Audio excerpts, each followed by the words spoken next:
Hi friends, இன்றைக்கி நம்ம என்ன செய்ய போகிறோம்னா ஒரு டிஃபன் ஐட்டம் செய்ய போகிறோம். என்னென்னா தோசை. இப்போ இட்லி மாவுக்கு தோசை இல்லை தீர்ந்து போயிடுச்சுன்னா நார்மலாக வேறு டிஃபன் செய்வோம். சப்போஸ் தோசை கேட்டுட்டாங்க, எனக்கு தோசை தான் வேணும்னு சொல்கிறாங்கன்னா ஈஸியாக நம்ம எப்படி தோசை செய்யலாம், மொறுமொறுன்னு செய்யலாம் அப்படிங்கிறது தான். வெறும் அரிசி மாவு நார்மலாக இப்போ ரேஷனில் கொடுக்குற பச்சரிசியை கழுவி காய வச்சு அரைச்சி எடுத்து வச்சுருக்கிறது. இது இடியாப்பம், புட்டு இந்த மாதிரி எது வேணாலும் இந்த மாவுலேயே செஞ்சுக்கலாம். நீங்கள் அதுக்குன்னு உள்ள தனியான அதை இதுக்கு அப்படி அரைக்கணும் அப்படிங்கிறதெல்லாம் எதுவும் இல்லை. வெறும் சும்மா கழுவி காய வச்ச மாவு தான் இது. ஒரு ஸ்பூனுக்கு ரவா எடுத்து வச்சுருக்கேன், ஒரு ஸ்பூனுக்கு கடல மாவு எடுத்து வச்சுருக்கேன். இது 3 தான் இதுக்கு தேவையானது. இது 3ஐயும் என்ன செய்யணுங்கிறத பார்ப்போம் வாங்க. ரொம்ப சிம்பிள், சூப்பராகவும் இருக்கும். ஹோட்டலில் நம்ம வாங்குகிற தோசை மாதிரியும் ரொம்ப நல்லா இருக்கும்.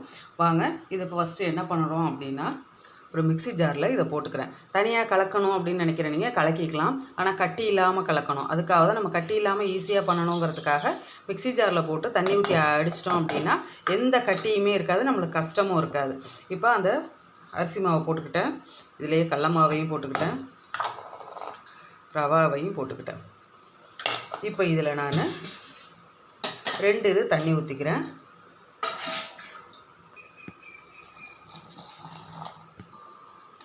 ரெண்டு தண்ணி ஊற்றிருக்கேன்.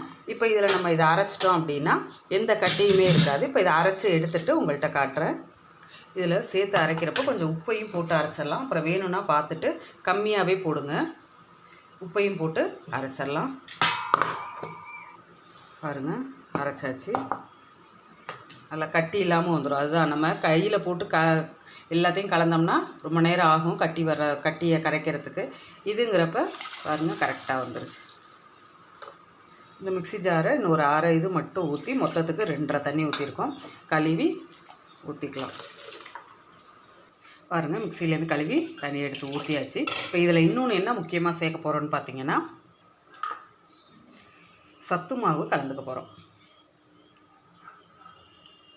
சத்து மாவு ஒரு 2 ஸ்பூன்.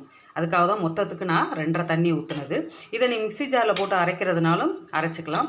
இதில் நார்மலாக கலந்து விட்டாலே இதாயிரும். நீங்கள் மிக்ஸி ஜாரில் போட்டு அரைக்கிறப்ப சேர்த்து அரைச்சிக்கிறதுனாலும் அரைச்சிக்கோங்க. அதனால் ஒன்றும் இது கிடையாது. எல்லாத்தையும் ஒன்றா போட்டு நம்ம அரைச்சிக்கலாம்.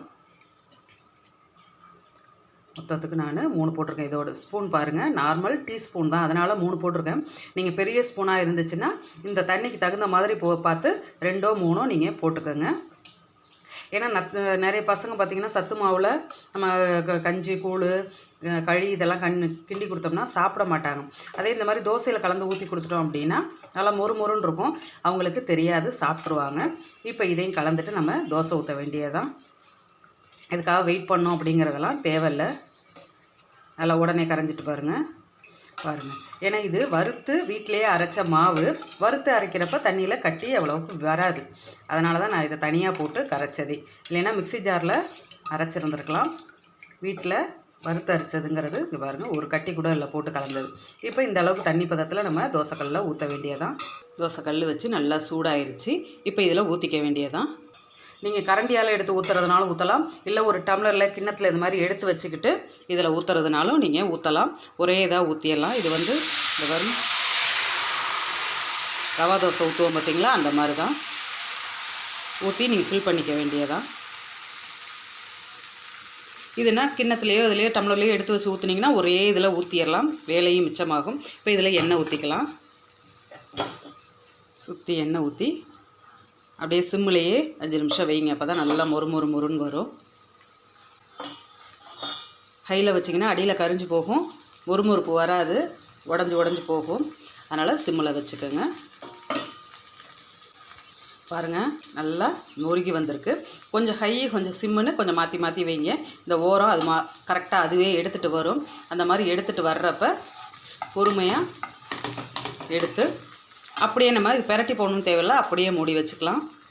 பாருங்கள், எல்லா இடமும் பெடலாக தூக்கிட்டு வந்துட்டு அப்படியே நம்ம மடித்து வச்சுட்டு நல்லா மொறுன்ட்டு சூப்பரான தோசை ரெடி. ஏற்கனவே ஒன்று மொறுன்னு ஊற்றிருக்கோம். சூப்பர் மொறுப்புல வச்சாச்சு. சூப்பரான தோசை, நல்லா மொறுன்னு. இங்கே பாருங்கள், மொறுன்னு சவுண்டு கேட்குது பாருங்கள். நல்லா மொறுன்னு வரும். சூப்பராகவும் இருக்கும். பசங்களுக்கும் ஒரு சத்தான தோசை கொடுத்த ஒரு நம்மளுக்கு ஃபீலிங்கும் இருக்கும். ஏன்னா சத்து மாவில் நம்ம எல்லாமே போட்டு அரைச்சிருப்போம். 10-11 வகையான தானியங்கள் போட்டு அரைக்கிறப்ப எல்லா சத்தும் ஒன்றா ஒரே தோசையில் கிடைக்கும். இந்த மாதிரி செஞ்சு கொடுக்குறப்ப பசங்க விரும்பியும் சாப்பிடுவாங்க. இதுக்கு என்ன சைட் டிஷ் வேணாலும், தேங்காய் சட்னி, தக்காளி சட்னி, கார சட்னி, இதுமாரி எது வேணாலும் வச்சு சாப்பிட்லாம். பொடி இப்படி எது வேணாலும் வச்சு கொடுக்கலாம். நீங்கள் இந்த வீடியோ உங்களுக்கு பிடிச்சிருந்துச்சுன்னா லைக் பண்ணுங்கள், ஷேர் பண்ணுங்கள், கமெண்ட் பண்ணுங்கள், சப்ஸ்கிரைப் பண்ணுங்கள். பக்கத்தில் இருக்க ஆளுங்கிற பட்டனையும் தொடுங்க. அப்போ தான் நான் போடுற வீடியோ உங்களுக்கு உடனே நோட்டிஃபிகேஷனில் கிடைக்கும். நீங்களும் விருப்பப்படுறத பார்த்துக்கலாம். தேங்க்யூ.